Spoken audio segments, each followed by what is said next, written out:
শঙ্কর একেবারে অজপাড়াগার ছেলে। এবার সে সবে এফএ পাস দিয়ে গ্রামে বসেছে।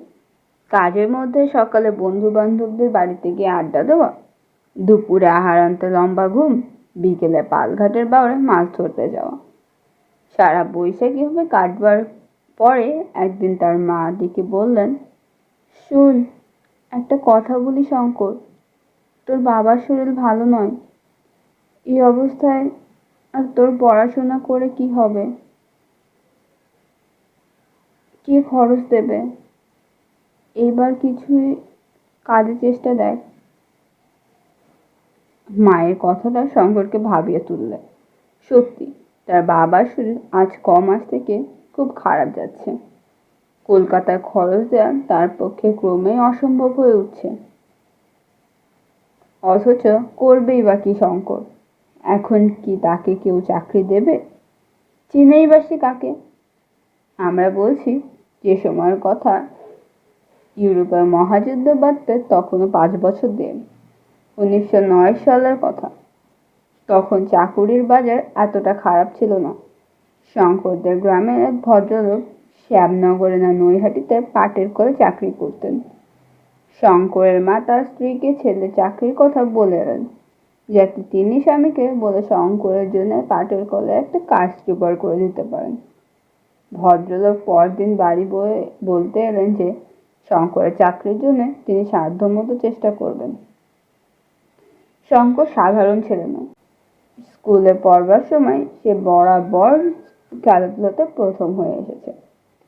সেবার মহকুমার এক্সিবিশনের সময় হাই জাম্পে সে প্রথম স্থান অধিকার করে মেডেল পায়। ফুটবলে অমন সেন্টার ফরওয়ার্ড ও অঞ্চলে তখন ছিল না কেউ। সাঁতারিতে তার জুড়ি খুঁজে মেলা ভার। গাছে উঠতে, ঘোড়ায় চড়তে, বক্সিং এসে অত্যন্ত নিপুণ। কলকাতায় পড়বার সময় YMCA-তে সে রীতিমতো বক্সিং অভ্যাস করেছে। এই সব কারণে পরীক্ষায় সে তত ভালো নাম্বার করতে পারেনি। দ্বিতীয় বিভাগ। কিন্তু তার একটি বিষয়ে অদ্ভুত জ্ঞান ছিল। তার বাতিক ছিল যত রাজ্যের ম্যাপ ঘাটা ও বড় বড় ভূগোল বই পড়া। ভূগোলের অঙ্ক কষতে সে খুব মজবুত। আমাদের দেশে আকাশে যেসব নক্ষত্রমণ্ডলী ওঠে তা সে প্রায় সবই চেনে। ওটা কালপুরুষ, ওটা সপ্তর্ষি, ওটা ক্যাসিওপা, ওটা বৃশ্চিক। কোন মাসে কোনটা ওঠে, কোন দিকে ওঠে, সব ওর নখদর্পণে। আকাশের দিকে চেয়ে তখনই বলে দেবে আমাদের দেশে বেশি ছেলে এইসব জানে না। এ কথা নিঃসন্দেহে বলা যেতে পারে। এবার পরীক্ষা দিয়ে কলকাতা থেকে আসবার সময় সে এক রাশ এইসব বই কিনে এসেছে। নির্জনে বসে প্রায় পড়ে, কিভাবে ও জানে। তারপর এলো তার বাবার অসুখ, সংসারে দারিদ্র্য এবং সঙ্গে সঙ্গে মায়ের পক্ষে পাঠ করে চাকরি নেওয়ার জন্য অনুরোধ। কি করবে সে? সে নিতান্ত নিরুপায়। মা বাবার মলিন মুখ দেখে সে থাকতে পারবে না। অগত্যা তাকে পাটের কলেই চাকরি নিতে হবে। কিন্তু জীবনের স্বপ্ন তাহলে ভেঙে যাবে। তা সে জানে না। তাও সে যে না বোঝে এমন নয়। ফুটবলের নামকরা সেন্টার ফরওয়ার্ড, জেলার হাই জাম্প চ্যাম্পিয়ন, নামজাদা সাঁতরে শঙ্কর হবে কিনা শেষে পাটকলের বাবু? নিকেলের বইয়ের আকারের কৌটোতে খাবার কি পান নিয়ে ঝাড়ন পকেটে করে তাকে সকালে ভোর বাজতেই ছুটতে হবে কলে। আবার 12টার সময় এসে দুটো খেয়ে নিয়ে আবার রওনা। ওদিকে সেই 6টা ভোর বাজলে ছুটি। তার তরুণ তাজা মন এই কথা ভাবতেই পারে না যে ভাবতে গেলেই তার সারা দেহ মন বিদ্রোহ হয়ে ওঠে। রেসের ঘোড়া শেষ করে স্যাকরা গাড়ি টানতে হবে। সন্ধ্যার বেশি দেরি নেই। নদীর ধারে নির্জনে বসে বসে শঙ্কর এইসব কথাই ভাবছিল। তার মন উড়ে যেতে চাই পৃথিবীর দূর দেশে, শত দুঃসাহসিক কাজের মাঝখানে। লিভিংস্টন, স্ট্যালিনের মতো, হ্যারি জনস্টনের মতো। মার্কো পোলো, রবিনসন ক্রুসোর মতো। এর জন্য ছোটবেলা থেকে সে নিজেকে তৈরি করেছে। যদিও এ কথা ভেবে দেখেনি অন্য দেশের ছেলেদের পক্ষে যা ঘটাতে পারে আর বাঙালি ছেলেদের পক্ষে তা ঘটা একরকম অসম্ভব। তারা তৈরি হয়েছে কেরানি, স্কুল মাস্টার, ডাক্তার বা উকিল হবার জন্য। অজ্ঞাত অঞ্চলে অজ্ঞাত পথে পাড়ি দেওয়ার আশা তাদের পক্ষে নিতান্তই দুরাশা। প্রদীপের মৃদু আলোয় সেদিন রাত্রে সে ওয়েস্টমার্কের বড় ভূগোল বইখানা খুলে বসল পড়তে। ওই বইখানার একটা জায়গা তাকে বড় মুগ্ধ করে। সেটা হচ্ছে প্রসিদ্ধ জার্মান ভূপর্যটক অ্যান্টন হাউপটম্যান লিখিত আফ্রিকার একটা বড় পর্বত, মাউন্টেন অব দি মুন, চাঁদের পাহাড়। আহরণের অদ্ভুত বিবরণ। কতবার সে এটা পড়েছে, পড়বার সময় কতবার ভেবেছে হের হাউপটম্যানের মতো সেও একদিন যাবে মাউন্টেন অব দ্য মুন জয় করতে। স্বপ্ন। সত্যিকারের চাঁদের পাহাড় দূরের জিনিস চিরকাল। চাঁদের পাহাড় বুঝি পৃথিবীতে নামে? সে রাত্রে অদ্ভুত একটা স্বপ্ন দেখল সে। চারিধারে ঘন বাঁশের জঙ্গল, বুনো হাতির দল মরমর করে বাঁশ ভাঙছে। সে আর একজনকে তার সঙ্গে, দুজনে একটা প্রকাণ্ড পাহাড় উঠছে। চারিধার দৃশ্য ঠিক হাউপটম্যানের লেখা মাউন্টেন অব দ্য মুনের দৃশ্যের মতো। সেই ঘন বাঁশ বন, সেই পরগাছা ঝোলানো বড় বড় গাছ, নিচে পচা পাতার রাশ, মাঝে মাঝে পাহাড়ের খালি গা, আর দূরে গাছপালার পাকে জ্যোৎস্নার ধোয়া, সাদা ধবধবে চির তুষারের ঢাকা পর্বত শিখরটি। একবার দেখা যাচ্ছে, একবার মনে হচ্ছে বনের আড়ালে চাপা পড়ছে। পরিষ্কার আকাশে দু একটি তারা এখানে ওখানে। একবার সত্যি সে যেন বুনো হাতির গর্জন শুনতে পেল। সমস্ত বনটা কেঁপে উঠল। এত বাস্তব মনে হলো সেটা, যেন সেই ডাকে তার ঘুম ভেঙে গেল। বিছানার উপরে উঠে সে বসল। ভোর হয়ে গিয়েছে। জানালার ফাঁক দিয়ে দিনের আলো ঘরের মধ্যে এসেছে। উহ, কি স্বপ্নটাই দেখেছে সে! ভোরের স্বপ্ন নাকি সত্যি হয় বলে তো অনেকে। অনেকদিন আগে একটা পুরনো মন্দির আছে তাদের কাছে। 12 ভূঁইয়ার এক ভূঁইয়া জামাই মদন রায় নাকি প্রাচীন দিনে এই মন্দির তৈরি করেন। এখন মদন রায়ের বংশে কেউ নেই, মন্দির ভেঙে চুরে গিয়েছে। অশ্বত্থ গাছ, বট গাছ গজিয়েছে কার্নিশে। কিন্তু যেখানে ঠাকুরের বেদি, তার উপরের খিলেনটা এখনো ঠিক আছে। কোনো মূর্তি নেই, তবুও শনি মঙ্গলবারে পুজো হয়। মেয়েরা বেদিতে সিঁদুর চন্দন মাখিয়ে রেখে যায়। সবাই বলে ঠাকুর বড় জাগ্রত, যে যা মানত করে তাই হয়। শঙ্কর সেদিন স্নান করে উঠে মন্দিরে একটা বটের ঝুড়ির গায়ে একটা ঢিল ঝুলিয়ে কি প্রার্থনা জানিয়ে এলো। বিকেলে সে গিয়ে অনেকক্ষণ মন্দিরের সামনে দুর্বাঘাসের বনে বসে রইল। জায়গাটা পাড়ার মধ্যে হলেও বনে ঘেরা। কাছেই একটা পোড়া বাড়ি। এদের বাড়িতে একটা খুন হয়ে গিয়েছিল শঙ্করের শিশুকালে। সেই থেকে বাড়ির মালিক এই গ্রাম ছেড়ে অন্যত্র বাস করে। সবাই বলে জায়গাটাই ভূতের ভয়, একা কেউ এদিকে আসে না। শঙ্করের কিন্তু এই নির্জন মন্দির প্রাঙ্গণে নিরালয় বনে চুপ করে বসে থাকতে বড় ভালো লাগে। ওর মনে আজ ভোরের স্বপ্নটা দাগ কেটে বসে গিয়েছে। এই বনের মধ্যে বসে শঙ্করের আবার সেই ছবিটা মনে পড়ল। সেই মরমর করে বাঁশঝাড় ভাঙছে বুনো হাতির দল। পাহাড়ের উদ্ভিদকার নিবিড় বনের পাতা, লতা পাতার ফাঁকে ফাঁকে অনেক উঁচুতে পর্বতে জ্যোৎস্না পাণ্ডুর তুষারাবৃত শিখর দেশটাতে যেন স্বপ্নরাজ্যের সীমা নির্দেশ করছে। কত স্বপ্ন তো সে দেখেছে জীবন, কিন্তু সুস্পষ্ট ছবি স্বপ্নে সে দেখেনি কখনো।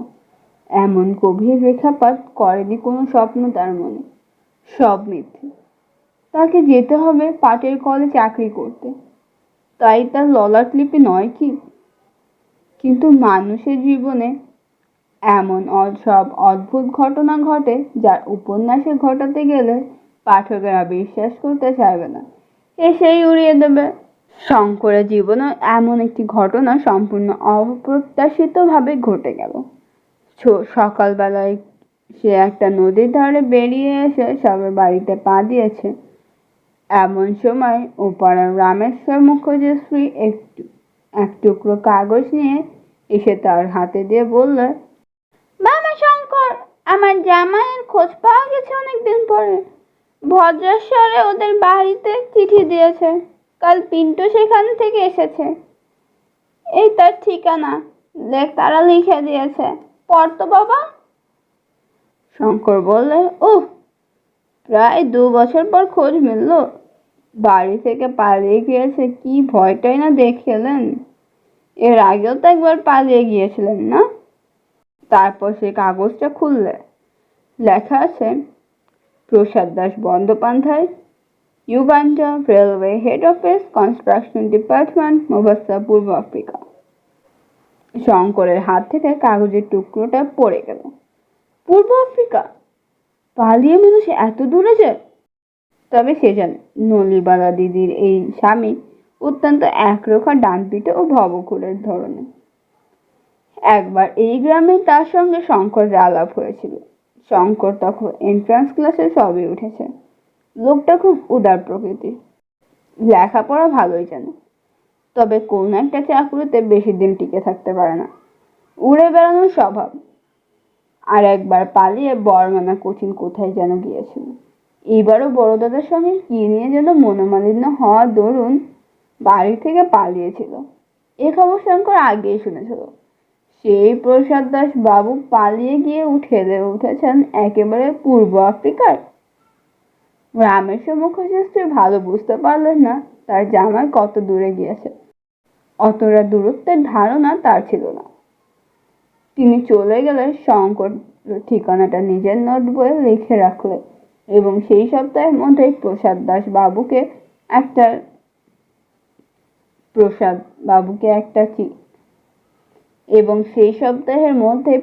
বাবুকে একখানা চিঠি দিলে। শঙ্করকে কি তার মনে আছে? তার শ্বশুর বাড়ির গায়ের ছেলে সে। এবার এফএ পাস দিয়ে বাড়িতে বসে আছে। তিনি কি একটা চাকুরি দিতে পারেন তাকে তাদের বেলার মধ্যে? যত দূর হয় সে যাবে। 1.5 মাস পরে যখন শঙ্কর প্রায় হতাশ হয়ে পড়েছে চিঠির উত্তর প্রাপ্তির সম্বন্ধে, তখন একখানা খামের চিঠি এলো শঙ্করের নামে। তাতে লেখা আছে, মোবাস্তা, 2 নং পোর্ট স্ট্রিট। প্রিয় শঙ্কর, তোমার পত্র পেয়েছি। তোমাকে আমার খুব মনে পড়েছে। কব্জির জ্বরে তোমার কাছে সেবার হেরে গিয়েছিলাম, সে কথা ভুলিনি। তুমি আসবে এখানে, চলে এসো। তোমার মতো ছেলে যদি বাইরে না বেরোবে তবে কে আর বেরোবে? এখন নতুন রেল তৈরি হয়েছে, আরো লোক নেবে। যত তাড়াতাড়ি পারো এসো। তোমার কাজ জুটিয়ে দেবার ভার আমি নিচ্ছি। তোমাদের প্রসাদ দাস বন্দ্যোপাধ্যায়। শঙ্করের বাবা চিঠিটা দেখে খুব খুশি। যৌবনে তিনি নিজেও ছিলেন ডান পেটে ধরনের লোক। ছেলে পাটের কোলে চাকরিতে যাবে এতে তার মত ছিল না। শুধু সংসারের অভাব অনটনের দরুন শঙ্করের মায়ের মতেই সায় দিতে বাধ্য হয়েছিলেন। এর মাসখানেক পরে শঙ্করের নামে এক টেলিগ্রাম এলো ভদ্রেশ্বর থেকে। সেই জামাইটি দেশে এসেছেন সম্প্রতি। শঙ্কর যেন গিয়ে তার সঙ্গে দেখা করে টেলিগ্রাম পেয়ে। তিনি আবার মোবাসায় ফিরবেন 2-20 মধ্যে।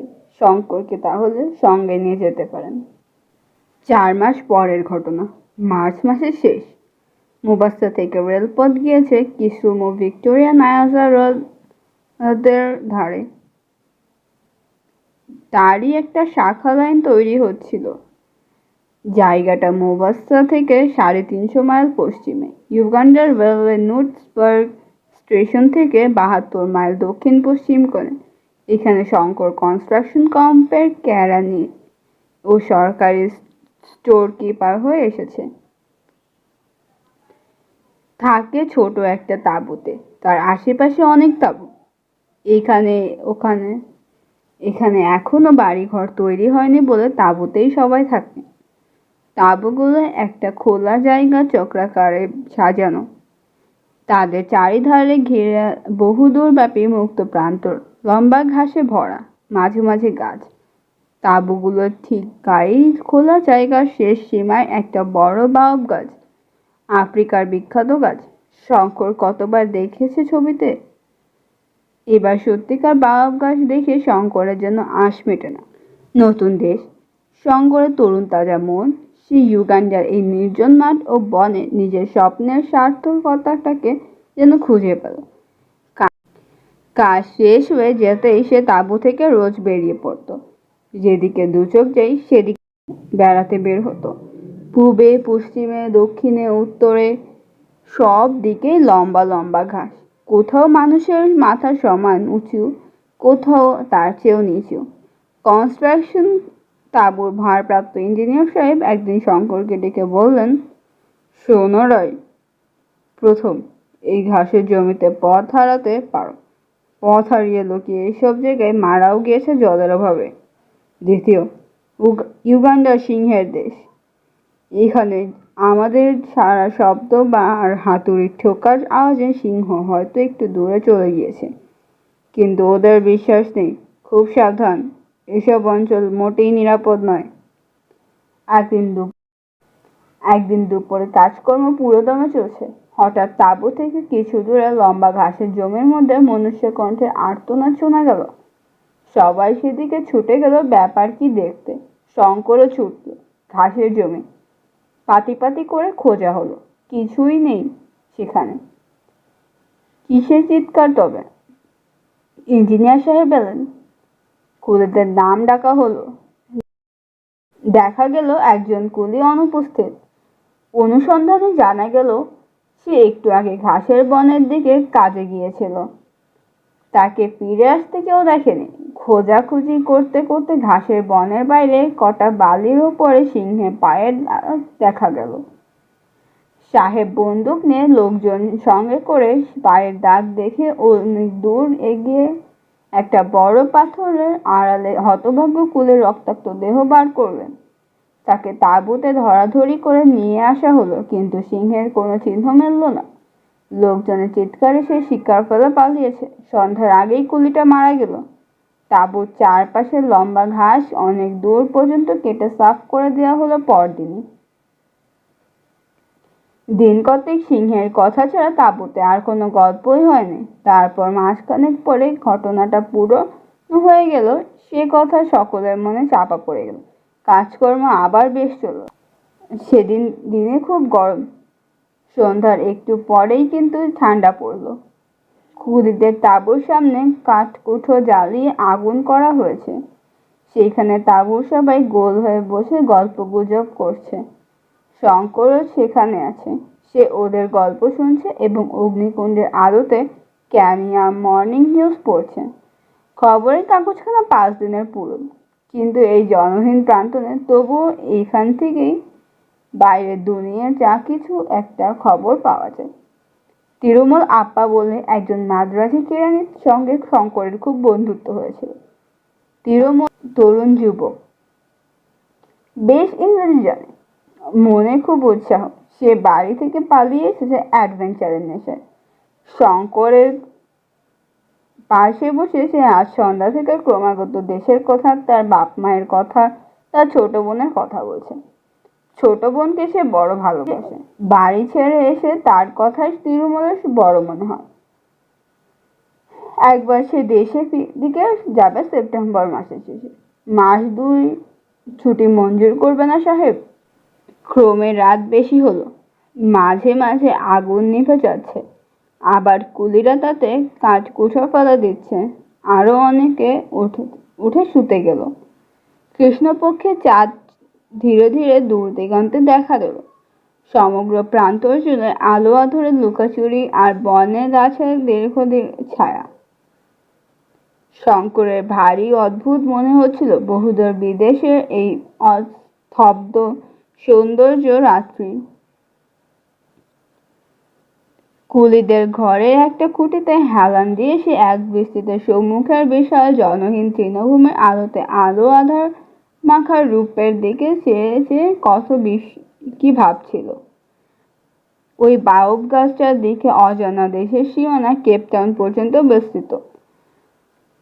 মধ্যে পড়বে কত পর্বত, অরণ্য, প্রাগৈতিহাসিক যুগের নগর, জিমবাড়ি, বিশাল ও বিভীষিকাময় কালাহারি মরুভূমি, হীরক দেশ, সোনার খনির দেশ। একজন বড় সন্ন্যাসী পর্যটক যেতে যেতে হোঁচট খেয়ে পড়ে গেলেন। যে পাথরটাতে লেগে হোঁচট খেলেন সেটাতে হাত তুলে ভালো করে পরীক্ষা করে খনি দেখলেন তার সঙ্গে সোনা মেশানো আছে। সেই জায়গায় একটা সোনার খনি বেরিয়ে পড়ল। এ ধরনের কত গল্প সে পড়েছে দেশে থাকতে।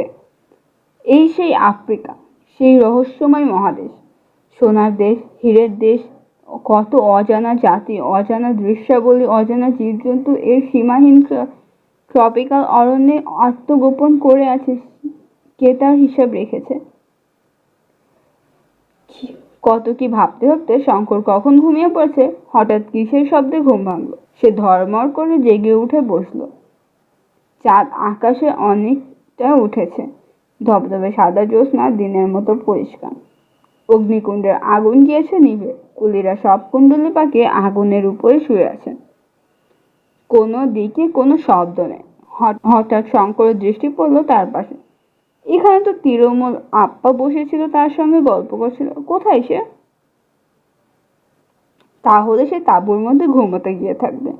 শঙ্কর নিজে উঠে শুতে যাবার উদ্যোগ করছে। এমন সময়ে অল্প দূরেই পশ্চিম কোণে মাঠের মধ্যে ভীষণ সিংহার্জন শুনতে পাওয়া গেল। রাত্রির অস্পষ্ট জ্যোৎস্নালোকে যেন কেঁপে উঠল সে রবে। কুলিরা ধর্মর করে জেগে উঠল। ইঞ্জিনিয়ার সাহেব বন্দুক নিয়ে তাঁবুর বাইরে এলেন।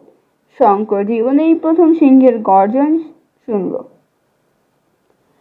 সেই দিগ্দিশাহীন তৃণভূমির মধ্যে শেষ রাতে জ্যোৎস্নায় সে গর্জন, সে যে কি এক অনির্দৃশ্য অনুভূতি তার মনে জাগালে তা ভয় নয়, সে এক রহস্যময় জটিল মনোভাব।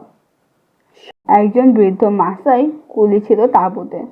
সে বললে, সিংহ লোক মেরেছে।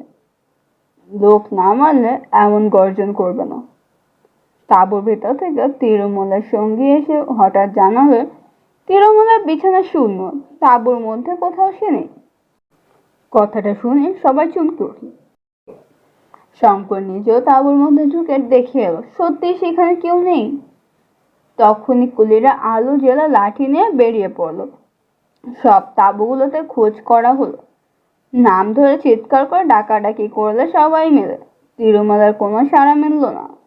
তিরুমল যেখানটাতে শুয়েছিল সেখানটাতে ভালো করে দেখা গেল তখন কোনো একটা ভারী নিয়ে যাওয়ার দাগ মাটির উপর সুস্পষ্ট। ব্যাপারটা বুঝতে কারো দেরি হলো না। বাউ গাছের কাছে তিরুমলের জামার হাতাটা খানিকটা টুকরো পাওয়া গেল। ইঞ্জিনিয়ার সাহেব বন্দুক নিয়ে আগে আগে গিয়ে চললেন। শঙ্কর তার সঙ্গে চলল। কুলিরা তাদের অনুসরণ করতে লাগলো। সেই গভীর রাতে তাঁবু থেকে দূরে মাঠের চারদিকে অনেক জায়গা খোঁজ করা হলো। তিরুমলের দেহের কোনো সন্ধান মিলল না। এবার সিংহ গর্জন শোনা গেল, কিন্তু দূরে, যেন এই নির্জন প্রান্তনে অধিষ্ঠ রাত্রে কোনো রহস্যময় রাক্ষসীর বিকট চিৎকার। মাসাই কুলিটা বললে, সিংহ দেহ নিয়ে চলে যাচ্ছে, কিন্তু ওকে নিয়ে আমাদের ভুগতে হবে। আরো অনেকগুলো মানুষ ও ঘায়াল না করে ছাড়বে না। সবাই সাবধান। যে সিংহ একবার মানুষ খেতে শুরু করে সে অত্যন্ত ধূর্ত হয়ে ওঠে। রাত যখন প্রায় 3টে তখন সবাই ফিরল তাঁবুতে। বেশ ফুটফুটে জ্যোৎস্নায় সারা মাঠ আলোয় হয়ে উঠছে। আফ্রিকার এই অংশে পাখির বড় একটা দেখা যায় না দিনে মানে, কিন্তু এক ধরনের রাত্রিচর পাখির ডাক শুনতে পাওয়া যায় রাত্রে। সে সুর অপার্থিব ধরনের মিষ্টি। এই মাত্র সেই পাখির কোনো গাছের মাথায় বহু দূরে ডেকে উঠল। মনটা এক মুহূর্তে উদাস করে দেয়। শঙ্কর ঘুমোতে গেল না। সবাই তাঁবুর মধ্যেই শুতে গেল, কারণ পরিশ্রম কারো কম হয়নি। তাঁবুর সামনে খড়কুটা জ্বালিয়ে প্রকাণ্ড অগ্নিকাণ্ড করা হলো। শঙ্কর সাহস করে বাইরে বসতে অবশ্যই পারল না। এরকম দুঃসাহসের কোনো অর্থ হয় না। তবে সে নিজের ঘরে শুয়ে জানালা দিয়ে বিস্তৃত জ্যোৎস্নালিখিত অজানা প্রান্তরের দিকে চেয়ে রইল। মনে কি এক অদ্ভুত ভাব। তিরুমলের অদৃষ্ট লিপি এই জন্যই বোধহয় তাকে আফ্রিকায় টেনে এনেছিল। তাকেই বা কি জন্য টেনে এনেছে এখানে তার অদৃষ্ট? কে জানে তার খবর? আফ্রিকা অদ্ভুত সুন্দর দেখতে, কিন্তু আফ্রিকা ভয়ঙ্কর দেখতে। বাবলা বনে ভর্তি বাংলাদেশের মাঠের মতো দেখলে কি হবে? আফ্রিকার অজানা মৃত্যু সংকট, যেখানে সেখানে অতর্কিত নিষ্ঠুর মৃত্যুর ফাঁদ পাতা। পর মুহূর্তে কি ঘটবে এই মুহূর্তে তা কেউ বলতে পারে না। আফ্রিকার প্রথম বলে গ্রহণ করেছে তরুণ হিন্দু যুবক তিরুমলকে। সে বলি চায়। তিরুমল তো গেল, সঙ্গে সঙ্গে ক্যাম্পের পরদিন থেকে এমন অবস্থা হয়ে উঠল সেখানে সিংহের উপদ্রবে থাকাই যায় না। মানুষ খেগো সিংহ অতি ভয়ানক জানোয়ার। যেমন ধূর্ত সে তেমনি সাহসী। সন্ধ্যা তো দূরের কথা, দিদে মানে একা বেশি দূর যাওয়া যায় না। সন্ধ্যার আগে তাঁবুতে মাঠে নানান জায়গায় বড় বড় আগুনের কুণ্ড করা হয়। কুলিরা আগুনের কাছে ঘেঁষে বসে গল্প করে, রান্না করে, সেখানে বসে খাওয়া দাওয়া করে। ইঞ্জিনিয়ার সাহেব বন্দুক হাতে রাতে ৩-৪ বার তাঁবুর চারিদিকে ঘুরে পাহারা দেন, পাকা আওয়াজ করেন। এত সতর্কতার মধ্যেও একটা কুলিকে সিংহ নিয়ে পালালো তিরুমলকে মারার ঠিক ২ দিন পরে সন্ধ্যা রাত্রে। তার পরদিন একটা সোমালি কুলি দুপুরে তাঁবু থেকে ৩০০ গজের মধ্যে পাথরের টিভিতে পাথর ঘাঁটতে গেল। সন্ধ্যায় ফিরে এলো না। সেই রাত্রে রাত ১০টার পর শঙ্কর ইঞ্জিনিয়ার সাহেবের তাঁবু থেকে ফিরছে। লোকজন কেউ বড় একটা বাইরে নেই। সকাল সকাল যার ঘরে শুয়ে পড়েছে, কেবল এখানে ওখানে দু একটা নির্বোধপ্রিয় অগ্নিকুণ্ড। দূরে শিয়াল ডাকছে। শিয়ালের ডাক শুনলেই শঙ্করের মনে হয় সে বাংলাদেশের পাড়াগায় আছে। চোখ বুজে সে নিজের গ্রামটা ভাবার চেষ্টা করে। তাদের চার কোণে সেই বিলিতি আমড়া গাছের ভাববার চেষ্টা করে।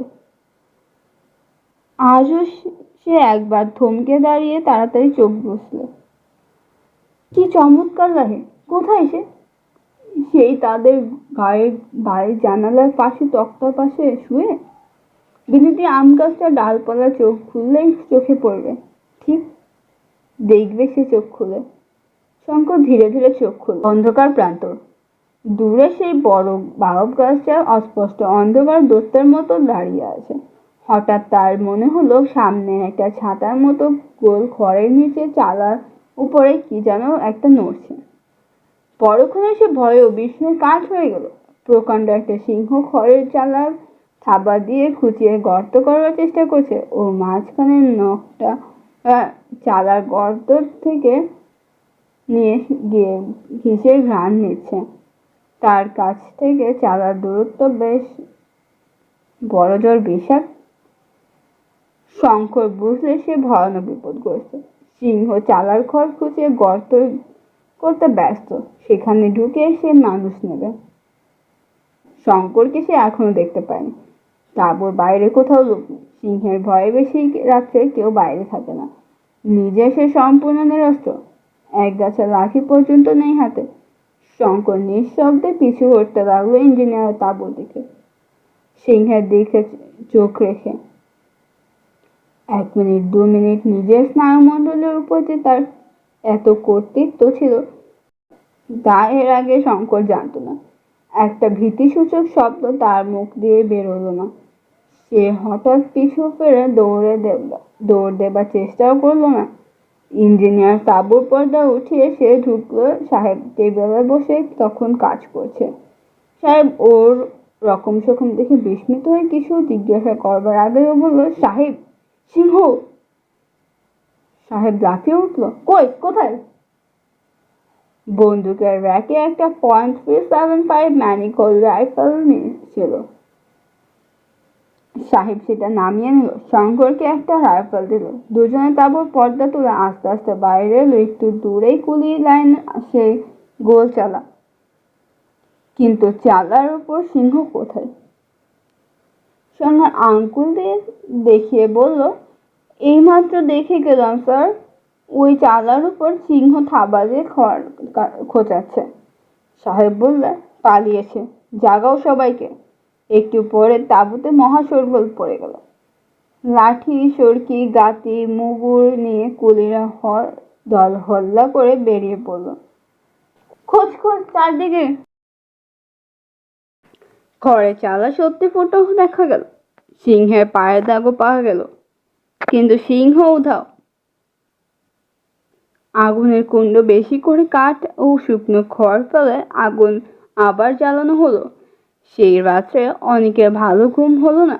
তাঁবুর বাইরে একটা বড় কেউ রইল না। শেষ রাত্রের দিকে শঙ্কর নিজের তাঁবুতে শুয়ে একটু ঘুমিয়ে পড়েছিল। একটা মহা শোরগোলের শব্দে তার ঘুম ভেঙে গেল। মাসাই কুলিরা সিম্বা সিম্বা বলে চিৎকার করছে। দুবার বন্দুকের আওয়াজও হলো। শঙ্কর তাঁবুর বাইরে এসে ব্যাপার জিজ্ঞাসা করলে জানলে সিংহ এসে আস্তাবলের একটা ভারবাহী অশ্বত্থকে জখম করে গিয়েছে এই মাত্র। সবে শেষ রাত্রে একটু ঝিমিয়ে পড়েছে, আর সেই সময় এই কাণ্ড। পরদিন সন্ধ্যার চোখে একটা ছোকরা কুলিকে তাঁবু থেকে 100 হাতের মধ্যে সিংহ নিয়ে গেল। দিন চারেক পর আরো একটা কুলিকে নিয়ে গেল বাউব গাছের তলা থেকে। কুলিরা কেউ আর কাজ করতে চায় না। লম্বা লাইনে গাতিওয়ালা কুলিদের অনেক সময় খুব ছোট ছোট দলে ভাগ হয়ে কাজ করতে হয়। তারা তাঁবু ছেড়ে দিনের বেলাতেও বেশি দূর যেতে চায় না। তাঁবুর মধ্যে থাকাও রাত্রে নিরাপদ নয়। সকালের মনে ভয়। প্রত্যেকেই ভাবে এইবার তার পালা। কাকে কখন নেবে কিছুর স্থিরতা নেই। এই অবস্থায় কাজ হয় না। কেবল মাসাই কুলিরাই অবচলিত রইল। তারা জমকেও ভয় করে না। তাঁবু থেকে 200 মাইল দূরে গাতির কাজ তারাই করে। সাহেব বন্দুক নিয়ে দিনের মধ্যে 4-5 বার তাদের দেখাশোনা করে আসে। কত নতুন ব্যবস্থা করা হলো, কিছুতেই সিংহের উপদ্রব কমল না। অত চেষ্টা করেও সিংহ শিকার করা গেল না। অনেকে বলে সিংহ একটা না, অনেকগুলো। কটা মেরে ফেলা যাবে? সাহেব বললে, মানুষ কুকুর সিংহ বেশি থাকে না, এ একটা সিংহেরই কাজ। একদিন সাহেব শঙ্করকে ডেকে বলল, বন্দুকটা নিয়ে গাতিদার কুলিদের একবার দেখে আসতে। শঙ্কর বলল, সাহেব তোমার ম্যান লিকারটা দাও তো।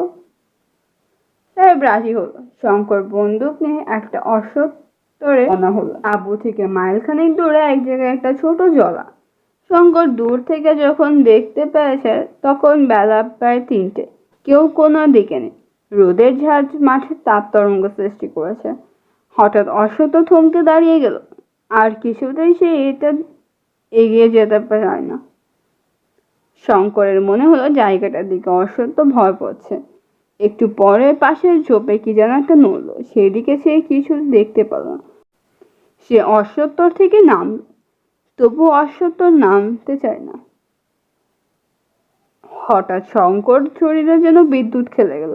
ঝোপের মাঝে সিংহ, তার জন্য ওত পেতে বসে নেই তো? অনেক সময় এরকম হয় যে সে জানে সিংহ পথের পাশে ঝোপঝাড়ের মধ্যে লুকিয়ে থাকে, অনেক দূর পর্যন্ত নিঃশব্দে তার শিকারের অনুসরণ করে। নির্জন স্থানের সুবিধে বুঝে তার ঘাড়ের উপর লাফিয়ে পড়ে। যদি তাই হয়,